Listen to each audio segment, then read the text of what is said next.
মাসুম, স্বাগত জানাচ্ছি, অনেক ধন্যবাদ। এই যে আর্থিক খাতে শৃঙ্খলা ফেরাতে নানা পদক্ষেপের কথা এসছে যে বাণিজ্যিক ব্যাংকের ঝুঁকি ভিত্তিক নিরীক্ষা কার্যক্রম, সেগুলো নিয়ে একটু বলবেন, যেহেতু আপনি সেখানে ছিলেন।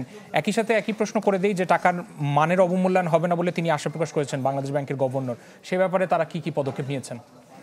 প্রথমেই ব্যাংকের শৃঙ্খলার কথা বলি।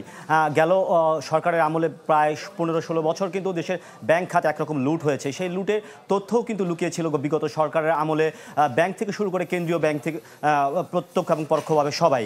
যার ফলশ্রুতিতে এই পট পরিবর্তনের পর, অর্থাৎ রাজনৈতিক পট পরিবর্তনের পর কিন্তু নতুন গভর্নর এসে একটি কথা বলেছে যে এর আগের যে তথ্য লুকানো হয়েছিল সেগুলো এগুলো প্রকাশ করা হবে। যার ফলশ্রুতিতে দেখলাম যে আমরা মার্চ শেষে দেশের ব্যাংক খাতের মোট খেলাপি ঋণ কিন্তু 4,20,000 কোটি টাকা ছাড়িয়েছে, অর্থাৎ বিশাল একটি অঙ্ক খেলাপি ঋণ। এবং এটাও প্রকৃত তথ্য না। গভর্নর বলছেন যে সামনের দিনগুলোতে প্রকৃত তথ্য আরও বেরিয়ে আসবে এবং সেই ইঙ্গিতই গভর্নর আজকে দিয়েছে যে ব্যাংকগুলোর ঝুঁকি ভিত্তিক, অর্থাৎ ব্যাংকগুলো কতটা ঝুঁকিতে আছে সেগুলো নিরূপণের জন্য একটি কার্যক্রম শুরু হয়েছে, যার মধ্যে 61টি ব্যাংকই আসলে এই কার্যক্রমের আওতায় আসবে। তার মধ্যে এরই মধ্যে 20টি ব্যাংকের এই নিরীক্ষা কিন্তু শেষ হয়েছে বলে বাংলাদেশ ব্যাংক জানিয়েছে।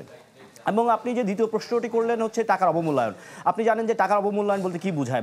টাকার অবমূল্যায়ন অর্থ হচ্ছে টাকার ডলার প্রতি আমাদের টাকার যে মান, অর্থাৎ একটি ডলার কিনতে আমার একটা সময়, অর্থাৎ আজ থেকে 2.5 বছর আগে আমার খরচ হতো 84 টাকা, আজকে সেই একটা ডলার কিনতে কিন্তু আমার খরচ হচ্ছে 123 টাকা। এটা হচ্ছে টাকার অবমূল্যায়ন হয়েছে। তো গভর্নর এটা একরকম ইঙ্গিত দিয়েছে যে দেশের ব্যাংক খাতে বা দেশের এখন সামষ্টিক অর্থনৈতিক স্থিতিশীল রয়েছে, দেশের রিজার্ভ স্থিতিশীল রয়েছে এবং দেশের প্রবাসী যে আয় তাও কিন্তু বাড়ছে।